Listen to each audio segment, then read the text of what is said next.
So this afternoon I want to give you some thoughts about interrupting the momentum.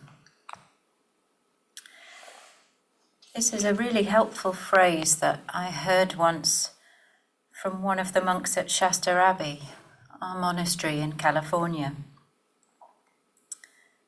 And I think I'll say more later about what I heard, but that phrase itself, interrupting the momentum, is so direct, it's so simple,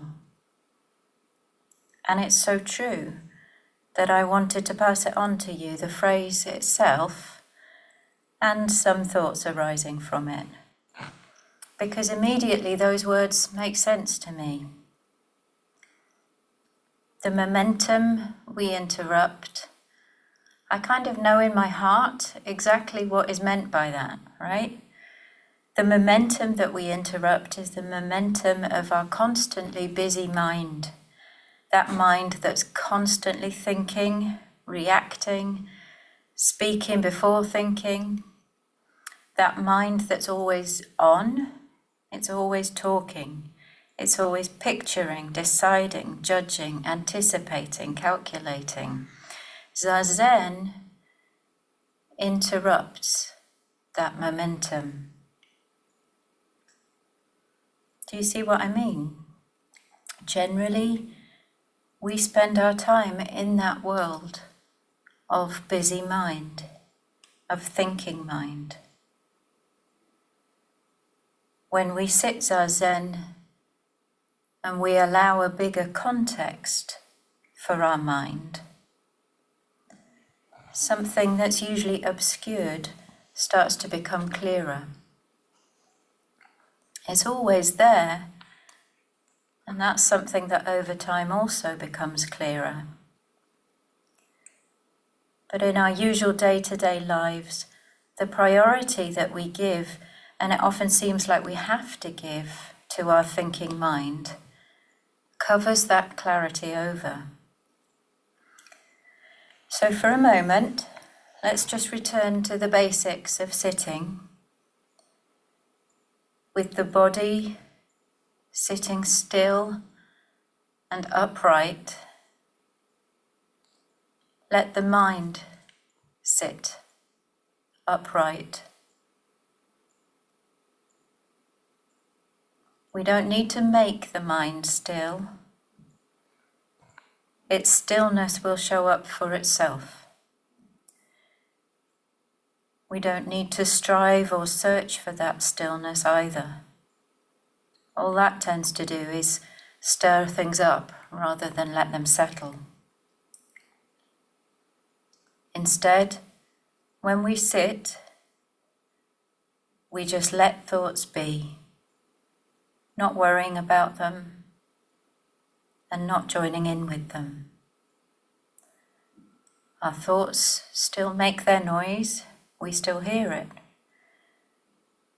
We don't need to try to turn the sound off, but at the same time, we don't add to that commotion. We don't listen, we don't tune in to the sound of our thoughts. Instead, we sit quietly, letting the sounds and movements of the mind be as they are. We sit quietly, not holding on, not pushing away. In that quiet and still, we sit.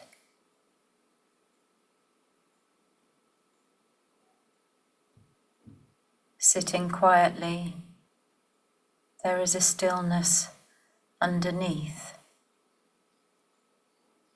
a stillness within and throughout.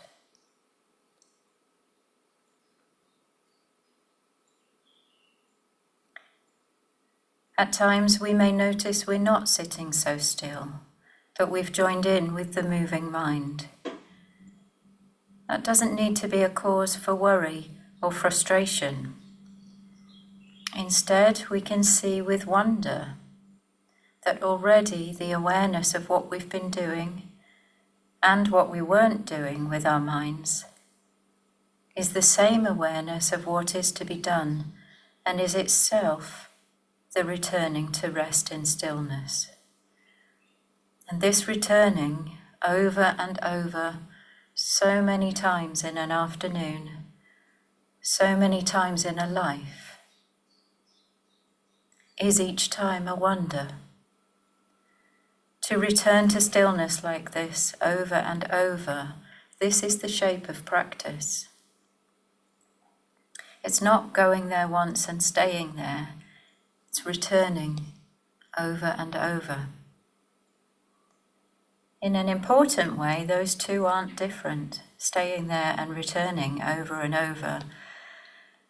But the constancy only really shows up in the continual returning.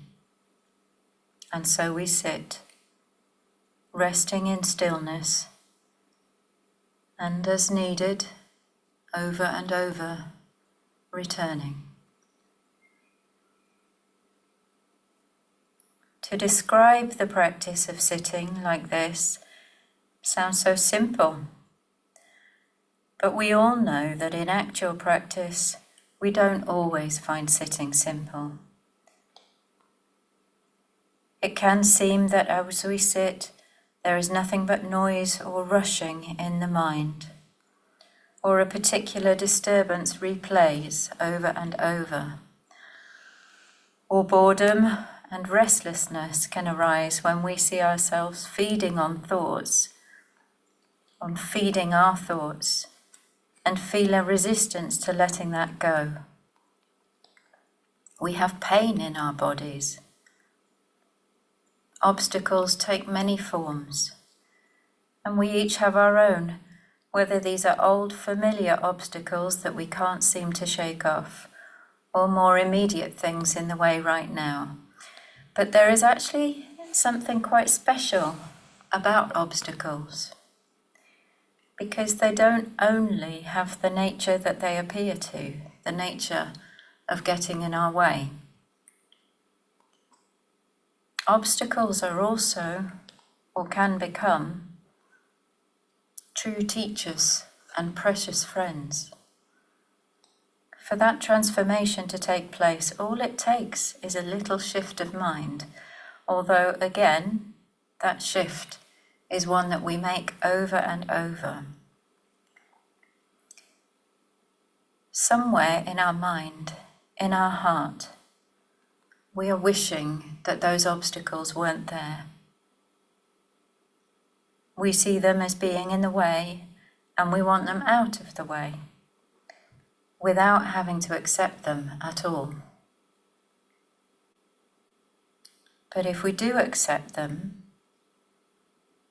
accept that yes, indeed, they are here, accept that they are as they are, accept that they are the arising of conditions that aren't specifically me, our rejection begins to dissolve, and the nature of the obstacle has to too. What we open our hearts to isn't in the way, is it? Saying that an obstacle begins to dissolve isn't saying that then something vanishes. The situations, the facts, the people, the actions that are troubling us, they won't have changed. It's our heart that does. Where there is an obstacle, there is a heart partly shut. But turning towards that heart, turning towards what we have wished to turn away from and to shun, and letting that heart open, then let us see. This turning towards, this is also the working of stillness. While we're thinking about obstacles, I want to say something about fear.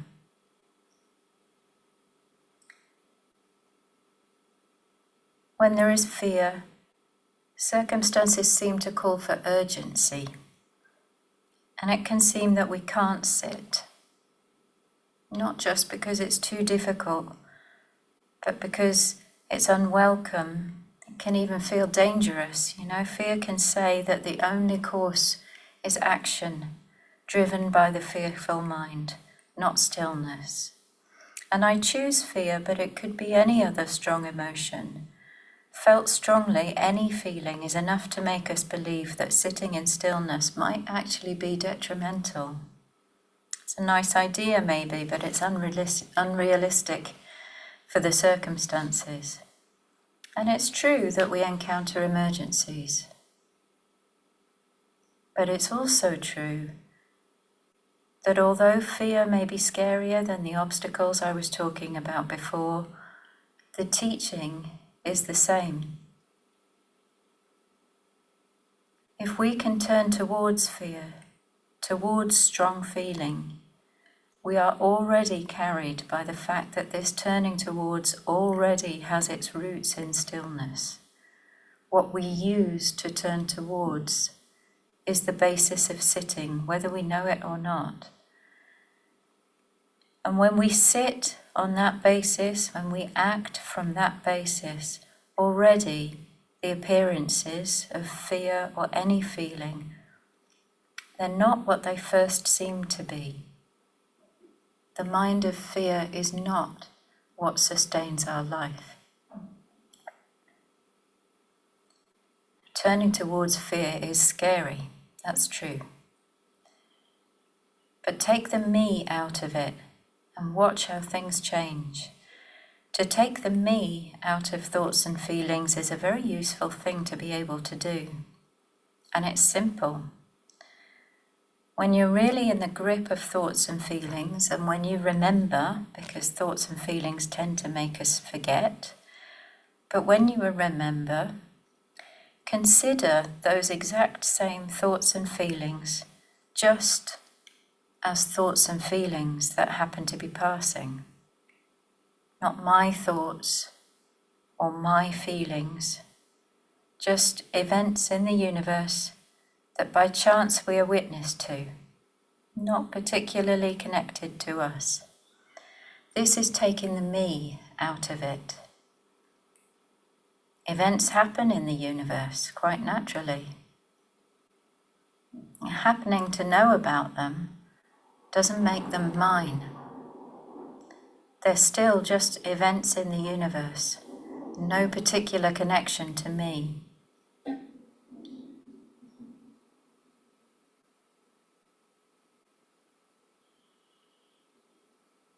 That's something you can try. Thoughts and feelings, not as my thoughts and feelings, just as thoughts and feelings with no me in them. And indeed, that instantaneous, automatic, making thoughts and feelings and events into me, that's the very momentum we interrupt in Zazen. It may take time for us to recognize that.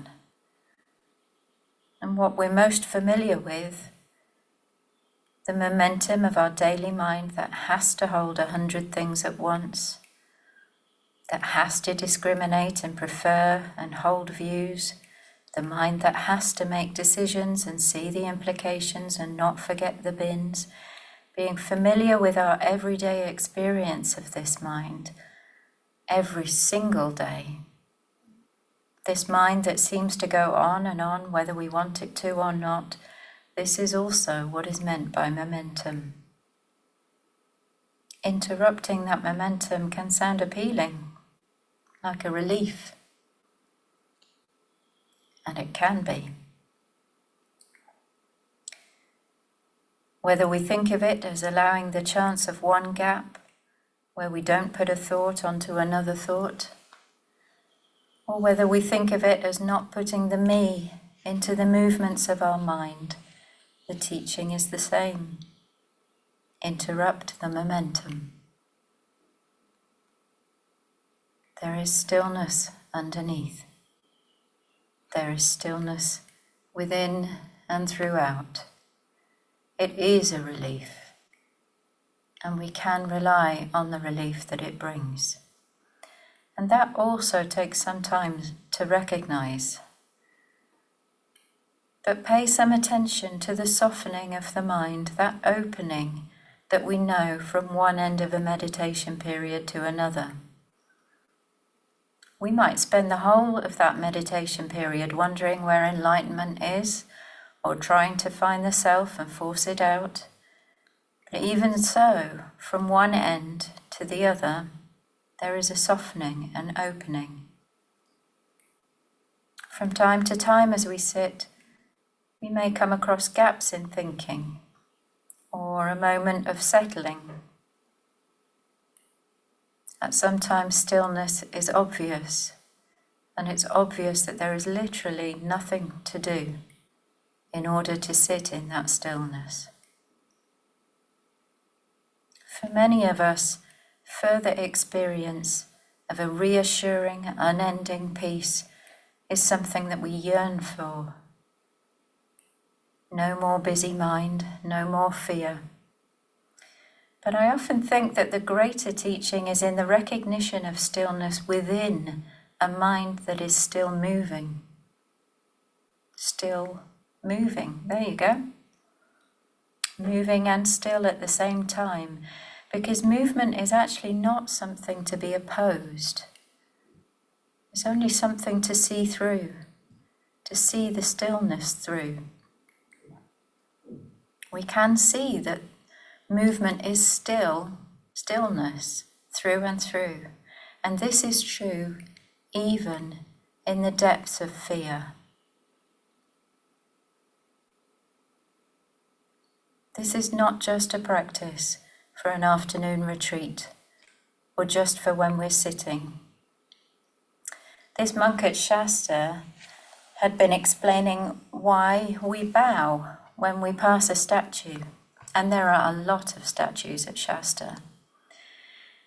And she said, among other things, it interrupts the momentum. For a moment, we pause what we are doing. We put a hold on our rush, even our fear, and we recall to mind what for us is worthy of reverence, of gratitude, of living by. Interrupting the momentum is at the heart of our practice. Seeing our minds run ahead of us, ahead of reality, we can return to stillness, even if it's just for a moment, even if it's just to the memory or idea of stillness. When we're bothered by the thoughts or feelings we're having, we can remind ourselves to take the me out of them, not my thoughts, not my feelings, just events in the universe I happen to be aware of. When we are hearing ourselves rehearsing an old complaint yet again, we can refrain. Interrupt the momentum. Think a different thought if we have to. Deliberately notice whatever's going on in our senses instead, if we have to. Silently call for help if we have to. But we can interrupt. There is no need for force in any of this, or indeed in practice at all. Our interruption may be definite, but let it be done with a gentle mind, with a still heart.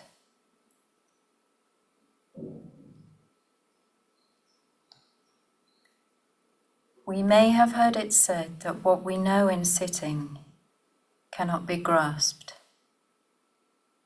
And this is so.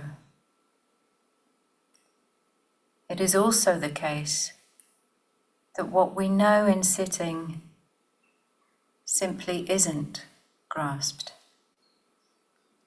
Our own not grasping is the beginning of that knowing.